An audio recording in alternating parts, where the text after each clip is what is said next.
Good morning বন্ধুরা, সবাই কেমন আছো? আশা করি সবাই ভালো আছো। আসলে ব্লগে সবাইকে জানাই স্বাগত। তো বন্ধুরা দেখো, সকাল সকাল চলে এসেছি তোমাদেরকে একটা ছোট্ট ব্লগ নিয়ে। এখানে দেখো আলু বাটা হয়ে গেছে, একদিকে চা হচ্ছে, আর রুটি তো হয়ে গেছে। মিস্ত্রিদের জন্য বাড়িতে মিস্ত্রি হয়েছে, কল বসানো হচ্ছে। এটা 450 ফুটের কল বসানো হয়েছিল, সেটাতে জল আসে না, আবার একটা কল বসানো হচ্ছে। কারণ আমাদের জলের প্রচণ্ড সমস্যা, জল বইতে বইতে হাত ব্যথা হয়ে যায়।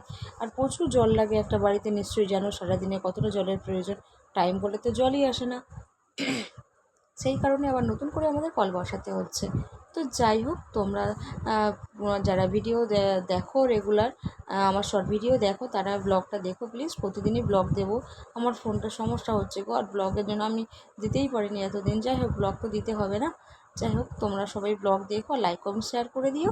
আর যাই হোক, আমার সাথে থেকো, তোমরা আছো বলে এত দূরে এগোতে পেরেছি।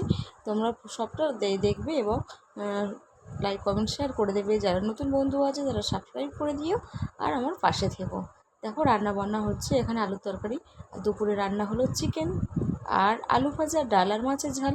আর এখন দেখো আলু ভাজা হয়ে গেছে, আর মাছের ঝালটা আগে হয়ে গেছে। তো আস্তে আস্তে রান্নাবান্না হবে।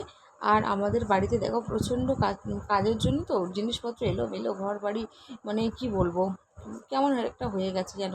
আর বৃষ্টি হচ্ছে, কাদাও হয়ে গেছে। আর আমাদের বাড়ির রাস্তাটা, মানে পাড়ার যে রাস্তাটা, সেটাও খুব বাজেভাবে কাদা হয়ে গেছে। টাইম কলটা বসিয়েছে না, মাঝখান থেকে রাস্তাটা খুঁড়েছে। এ দেখো, আমাদের খুবই অসুবিধা হচ্ছে যাতায়াতে। দেখেছো কি বাজে হয়ে গেছে। এটা আমাদের পুরো ঢালাই ফেরার রাস্তায়, পাড়ায়, ওই পাড়ার গলিতে। কিন্তু আমাদের খুব কী বলবো, বাজে হয়ে গেছে রাস্তাটা কল বসানোর জন্য। তো যাই হোক, পুরো ব্লগটা সবাই দেখো আর সাথে থেকো। এ দেখো আমাদের রান্না বান্না মোটামুটি শেষ। টাটা, সবাই ভালো থেকো।